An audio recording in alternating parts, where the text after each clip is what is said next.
जय जगन्नाथ बंधुगण आज आम जानिबा 20 जानुआरी 2025 सोमवार दिन द्वादश राशि राशिफल विषय। एही दैनिक राशिफल चंद्रको गोचर गणना को नहीं आधारित एवं चंद्रको गोचर गणना आम जीवन में बहुत प्रभाव पकई थाए। तो आसंतु सर्वप्रथमे जानिबा आजिर तिथि और राशि नक्षत्र विषय। आज होउची 20 जानुआरी 2025 सोमवार माघ कृष्ण पक्ष षष्ठी दिवा 9 घंटा 59 मिनिट गते सप्तमी। आज हस्ता नक्षत्र रात्र 8 घंटा 31 मिनिट गते चित्रा नक्षत्र। आज कन्या चंद्र अहोरात्र। आजिर सांवत्सरिक श्राद्ध सप्तमीर एकधिष्ट और पार्वण। आजिर शुभ बेला प्रातः 6 घंटा 34 मिनिट रु दिवा 8 घंटा 2 मिनिट पर्यंत। आजिर सूर्योदय प्रातः 6 घंटा 34 मिनिट। आजिर सूर्यास्त संध्या 5 घंटा 35 मिनिट। आज वृष राशि पुरुष और धनु राशि महिला मानक घात चंद्र एवं मिथुन राशि घातबार। आज ताल खाइबा निषिद्ध। तो बंधुगण आसंतु जानिबा आजिर राशिफल विषय। ता पूर्वरु आम चैनल को जो माने नुआ करी आछंती तळे थिबा लाल रंगर सब्सक्राइब बटन को दबाई आम चैनल को सब्सक्राइब करंतो ओ पाखरे थिबा घंटी बटन को दबाई ऑल रे सिलेक्ट करंतो काहेकि ना आमे अपलोड करिथिबा प्रत्येक वीडियो रो नोटिफिकेशन आपण सर्वप्रथमे पाई परिबे। तो प्रथमे जानिबा मेष राशि विषय। आपणक षष्ठ स्थान रे चंद्रदेवंको गोचर आपणक कार्य रे सफलता प्रदान करिब। आपण निज बुद्धिबल और चातुर्य बल रे शत्रु मानंको परास्त करिबे एवं संभावनार नूतन द्वार खोलिब। योजनाबद्ध भाव रे करा जाइथिबा निवेश आर्थिक सफलता प्रदान करिब। पारिवारिक जीवन रे आपणक संपर्क को सुदृढ़ करिबा एवं मानसिक विकृति दूर करिबारे पत्नीक एक गुरुत्वपूर्ण अवदान रहिब। परिवार सदस्यंक पूर्ण सहयोग प्राप्ति हेब एवं नूतन कार्य आरंभ करिबारे आपणको सहाय्य करिबे। पितामातांक आशीर्वाद और मार्गदर्शन रु आपण उपकृत हेबे। आर्थिक स्थिति मजबूत हेबाकु लागिब। शेयर मार्केट आदि रे निवेश लाभदायक सिद्ध हेब एवं स्वास्थ्य अवस्था पुराणा रोगरु मुक्ति मिलिब किंतु संक्रमणरु सावधान रुहंतु। आज आपण ओं हं हनुमते नमः मंत्र जप करंतु शुभ फल पाइबे। वृष राशि आपणक राशिरु पंचम भाव रे चंद्रदेवंको गोचर आपणको नूतन शक्ति एवं सकारात्मकता सहित आपणक कार्य क्षेत्र रे बड़ परिवर्तन आनिबार क्षमता प्रदान करिब।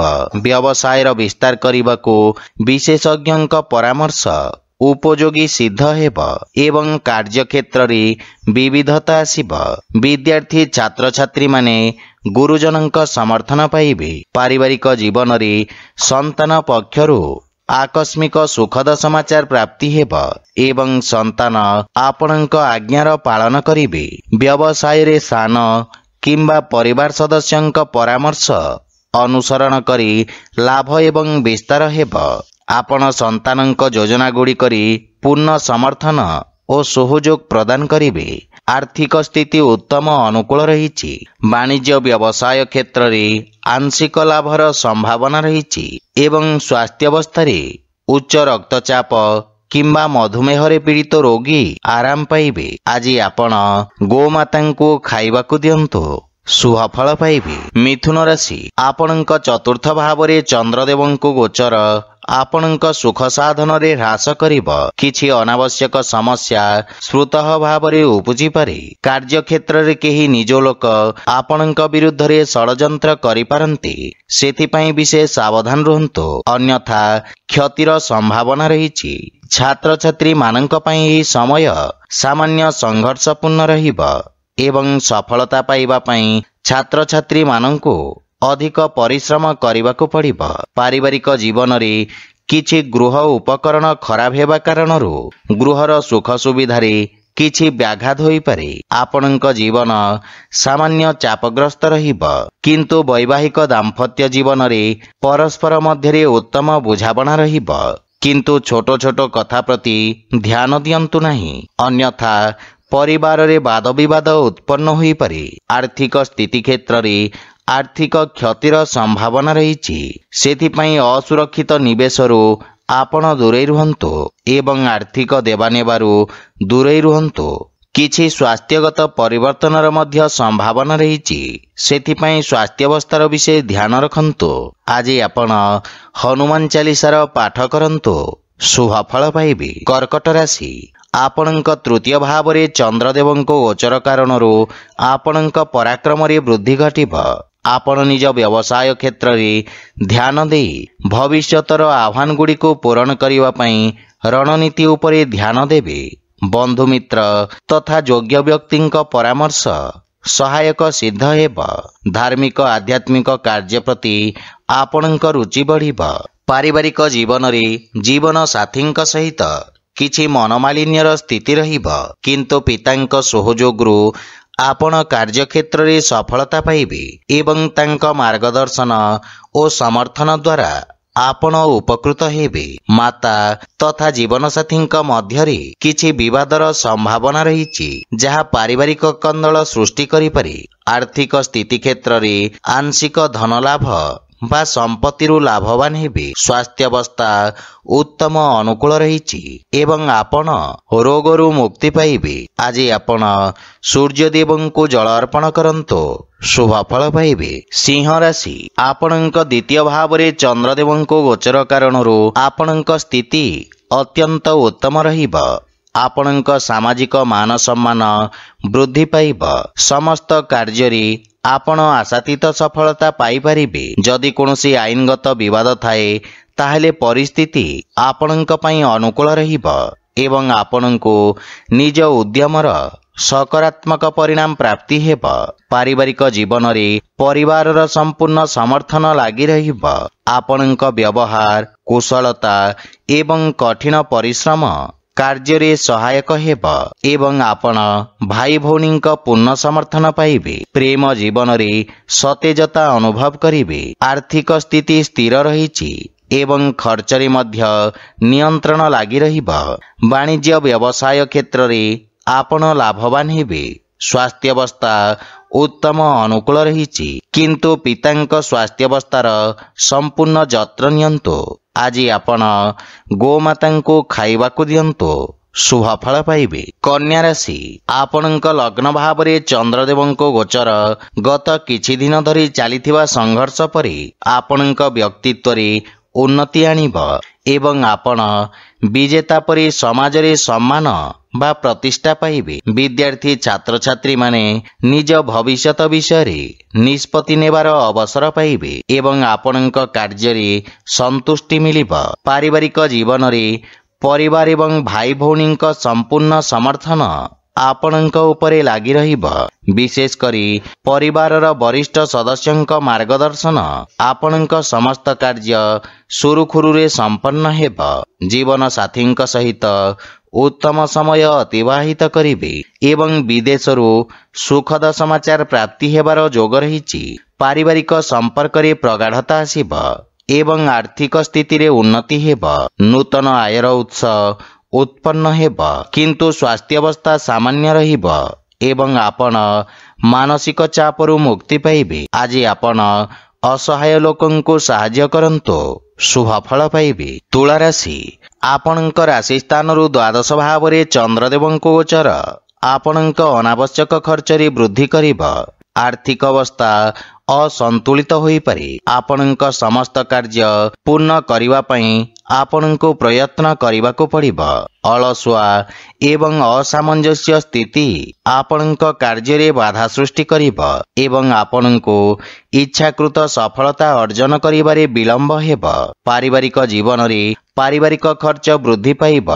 ଜୀବନସାଥୀଙ୍କ ସ୍ୱାସ୍ଥ୍ୟାବସ୍ଥାକୁ ନେଇ ଆପଣ ସାମାନ୍ୟ ଚିନ୍ତିତ ରହିବେ, କିନ୍ତୁ ଭାଇ ଭଉଣୀଙ୍କ ପକ୍ଷରୁ ପୂର୍ଣ୍ଣ ସମର୍ଥନ ପାଇବେ।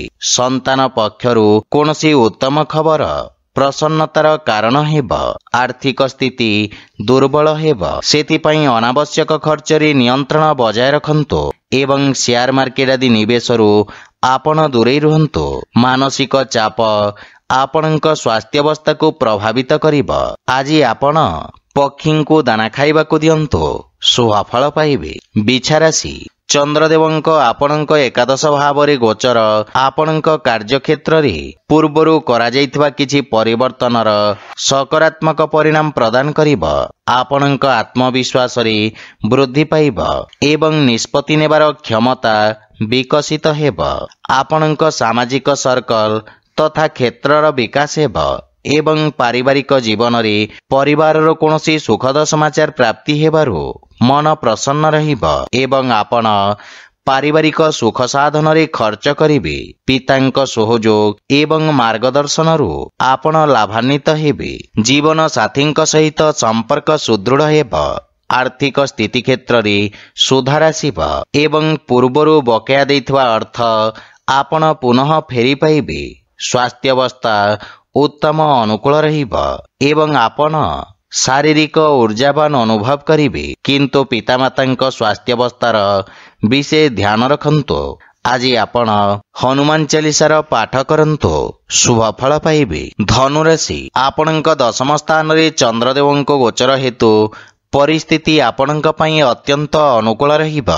କାର୍ଯ୍ୟକ୍ଷେତ୍ରରେ ଆପଣଙ୍କ ଉଲ୍ଲେଖନୀୟ ପ୍ରଦର୍ଶନ ଆପଣଙ୍କୁ ଅଧିକାରୀଙ୍କ ପ୍ରଶଂସା ପାଇଁ ଯୋଗ୍ୟ କରିବ। କାର୍ଯ୍ୟକ୍ଷେତ୍ରରେ କରାଯାଇଥିବା ପରିବର୍ତ୍ତନ ଗୁଡ଼ିକ ଆପଣଙ୍କୁ ସର୍ବୋତ୍ତମ ପରିଣାମ ପ୍ରଦାନ କରିବ, କିନ୍ତୁ ତରବରିଆ ନିଷ୍ପତ୍ତି ନେବା ଆପଣଙ୍କ ପାଇଁ କ୍ଷତିକାରକ ସିଦ୍ଧ ହେବ। ପାରିବାରିକ ଜୀବନରେ ପିତାଙ୍କ ମାର୍ଗଦର୍ଶନରେ କରାଯାଇଥିବା କାର୍ଯ୍ୟ ଆପଣଙ୍କୁ ବିଶେଷ ସଫଳତା ପ୍ରଦାନ କରିବ ଏବଂ ପିତାଙ୍କ ସହଯୋଗରୁ ବିଶେଷ ଲାଭ ପ୍ରାପ୍ତି ହେବ, କିନ୍ତୁ ସାନ ଭାଇ ଭଉଣୀମାନଙ୍କ ପ୍ରତି ଆପଣ ନିଜ କର୍ତ୍ତବ୍ୟର ପାଳନ କରନ୍ତୁ। ଜୀବନସାଥୀଙ୍କ ସମ୍ବନ୍ଧରେ ପ୍ରଗାଢ଼ତା ଆସିବ ଏବଂ ପ୍ରେମ ଜୀବନରେ ସୁଖଦ ଅନୁଭୂତି ପ୍ରାପ୍ତି ହେବ। ଆର୍ଥିକ ସ୍ଥିତି ମଜବୁତ ହେବାକୁ ଲାଗିବ ଏବଂ ସଞ୍ଚିତ ଧନରେ ମଧ୍ୟ ବୃଦ୍ଧି ଘଟିବ। ସ୍ୱାସ୍ଥ୍ୟାବସ୍ଥା ଉତ୍ତମ ଅନୁକୂଳ ରହିଛି, କିନ୍ତୁ ଖାଦ୍ୟପେୟର ବିଶେଷ ଧ୍ୟାନ ରଖନ୍ତୁ। ଆଖିରେ ଉତ୍ତେଜନା କିମ୍ବା ମୁଣ୍ଡବିନ୍ଧାର ସ୍ୱାସ୍ଥ୍ୟ ସମସ୍ୟା ଦେଖାଦେଇପାରେ। ଆଜି ଆପଣ ଭଗବାନ ଗଣେଶଙ୍କୁ ଦୁବ ଅର୍ପଣ କରନ୍ତୁ, ଶୁଭଫଳ ପାଇବେ। ମକର ରାଶି ଆପଣଙ୍କ ଭାଗ୍ୟ ଭାବରେ ଚନ୍ଦ୍ରଦେବଙ୍କ ଗୋଚର ଆପଣଙ୍କ ସମସ୍ତ କାର୍ଯ୍ୟରେ ଅଗ୍ରଗତି ଆଣିବ।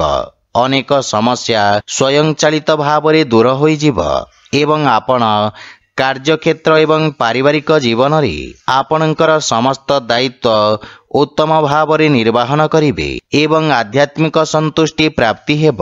ବିଦ୍ୟାର୍ଥୀ ଛାତ୍ରଛାତ୍ରୀମାନେ ନିଜ ଲକ୍ଷ୍ୟ ହାସଲ କରିବେ, କିନ୍ତୁ ଭବିଷ୍ୟତକୁ ନେଇ କିଛି ଚିନ୍ତା ଆପଣଙ୍କ ପାଇଁ ଚାପଗ୍ରସ୍ତ ହୋଇପାରେ।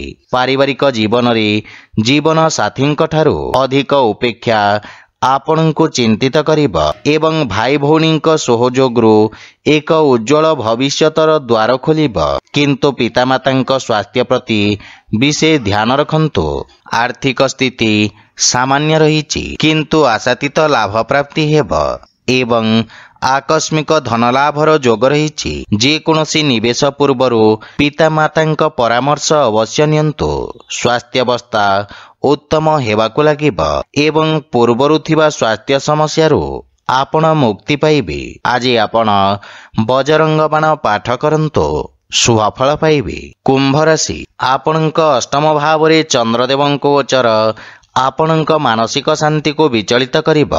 ସେଥିପାଇଁ ସମସ୍ୟାଗୁଡ଼ିକୁ ନିଜ ଉପରେ ପ୍ରଭାବୀ ହେବାକୁ ଦିଅନ୍ତୁ ନାହିଁ। ଆପଣଙ୍କ ଦୂରଦୃଷ୍ଟି ଏବଂ ସହାନୁଭୂତିପୂର୍ଣ୍ଣ ବ୍ୟବହାର ଦ୍ୱାରା ଆପଣ ସମସ୍ତ ସମସ୍ୟାକୁ ଦୃଢ଼ତା ସହିତ ସମ୍ମୁଖୀନ କରିବେ ଏବଂ ଆପଣଙ୍କ ସାମାଜିକ ଲକ୍ଷ୍ୟ ହାସଲ କରିବେ। କାର୍ଯ୍ୟକ୍ଷେତ୍ରରେ ସହକର୍ମୀଙ୍କ ସହିତ ମତଭେଦର ସ୍ଥିତି ରହିବ। ପାରିବାରିକ ଜୀବନରେ ଆପଣ ପୂର୍ଣ୍ଣ ସାହସ ସହିତ ବୈବାହିକ ଜୀବନରେ ଆସୁଥିବା ସମସ୍ୟାର ସାମ୍ନା କରିବେ। ଜୀବନସାଥୀଙ୍କ ବ୍ୟବହାର ଆପଣଙ୍କୁ ମାନସିକ ସ୍ତରରେ ଯନ୍ତ୍ରଣା ଦେଇପାରେ। ଭାଇ ଭଉଣୀଙ୍କ ପାଇଁ ମଧ୍ୟ ସମୟ ଅନୁକୂଳ ନୁହେଁ ଏବଂ ଆର୍ଥିକ ସ୍ଥିତି କ୍ଷେତ୍ରରେ ଆର୍ଥିକ ଲାଭ ପ୍ରାପ୍ତି ହେବ, କିନ୍ତୁ ଖର୍ଚ୍ଚର ଅଧିକତା ଆପଣଙ୍କୁ ଚିନ୍ତାରେ ପକାଇପାରେ। ଦୀର୍ଘକାଳୀନ ନିବେଶ ପାଇଁ ସମୟ ଅନୁକୂଳ ରହିଛି। ସ୍ୱାସ୍ଥ୍ୟାବସ୍ଥା ଉତ୍ତମ ଅନୁକୂଳ ରହିବ, କିନ୍ତୁ ଭାଇରାଲ ରୋଗରୁ ସାବଧାନ ରୁହନ୍ତୁ। ଆଜି ଆପଣ ହନୁମାନ ଚାଳିଶାର ପାଠ କରନ୍ତୁ, ଶୁଭଫଳ ପାଇବେ। ମୀନ ରାଶି ଆପଣଙ୍କ ରାଶି ସ୍ଥାନରୁ ସପ୍ତମ ଭାବରେ ଚନ୍ଦ୍ରଦେବଙ୍କ ଗୋଚର ଆପଣଙ୍କ କାର୍ଯ୍ୟକ୍ଷେତ୍ରରେ ସଫଳତା ପ୍ରଦାନ କରିବ। ଛାତ୍ରଛାତ୍ରୀ ମାନେ ଶିକ୍ଷା କ୍ଷେତ୍ରରେ ମନୋଯୋଗ ଦେବେ, କିନ୍ତୁ ଆପଣ କୌଣସି କଥାକୁ ନେଇ ସାମାନ୍ୟ ମାନସିକ ଚିନ୍ତିତ ରହିବେ। ଗୁପ୍ତ ଶତ୍ରୁ ଓ ବିରୋଧୀମାନେ ଆପଣଙ୍କ ବିରୁଦ୍ଧରେ ଷଡ଼ଯନ୍ତ୍ର କରିପାରନ୍ତି। ସେଥିପାଇଁ କାର୍ଯ୍ୟକ୍ଷେତ୍ରରେ ବିଶେଷ ସାବଧାନ ରୁହନ୍ତୁ ଏବଂ କାହାକୁ ନିଜ ଦୁର୍ବଳତା ବିଷୟରେ ପ୍ରକାଶ କରନ୍ତୁ ନାହିଁ। ପାରିବାରିକ ଜୀବନରେ ବୈବାହିକ ଦାମ୍ପତ୍ୟ ଜୀବନ ସୁଖମୟ ହେବ ଏବଂ ଜୀବନସାଥୀଙ୍କ ପୂର୍ଣ୍ଣ ସହଯୋଗ ପ୍ରାପ୍ତି ହେବ। ସକାରାତ୍ମକ ଚିନ୍ତାଧାରା ଆପଣଙ୍କ ଆତ୍ମବିଶ୍ୱାସରେ ବୃଦ୍ଧି କରିବ। ପ୍ରେମ ଜୀବନରେ ସମ୍ପର୍କରେ ପ୍ରଗାଢ଼ତା ଆସିବ ଏବଂ ପରସ୍ପର ମଧ୍ୟରେ ଉତ୍ତମ ସାମଞ୍ଜସ୍ୟ ସ୍ଥାପିତ ହେବ। ଆର୍ଥିକ ସ୍ଥିତି ମଧ୍ୟମ ଧରଣର ରହିବ, କିନ୍ତୁ ଅନାବଶ୍ୟକ ଖର୍ଚ୍ଚରେ ବିଶେଷ ନିୟନ୍ତ୍ରଣ ରଖିବା ଉଚିତ, ଅନ୍ୟଥା ଆପଣଙ୍କ ଆର୍ଥିକ ସ୍ଥିତି ଦୁର୍ବଳ ରହିବ। ସ୍ୱାସ୍ଥ୍ୟାବସ୍ଥା ଉତ୍ତମ ଅନୁକୂଳ ରହିଛି। ଆଜି ଆପଣ ଗରିବ ଲୋକଙ୍କୁ ଭୋଜନ ଦାନ କରନ୍ତୁ, ଶୁଭଫଳ ପାଇବେ। ତ ବନ୍ଧୁଗଣ, ଏହା ଥିଲା ଆଜିର ରାଶିଫଳ ବିଷୟରେ। ଯଦି ଭିଡ଼ିଓଟି ଆପଣମାନଙ୍କୁ ଭଲ ଲାଗିଥାଏ, ଲାଇକ୍, ସେୟାର ଓ କମେଣ୍ଟ କରି ଜଣାନ୍ତୁ ଏବଂ ଆମ ଚ୍ୟାନେଲକୁ ସବସ୍କ୍ରାଇବ୍ କରନ୍ତୁ। ଜୟ ଜଗନ୍ନାଥ।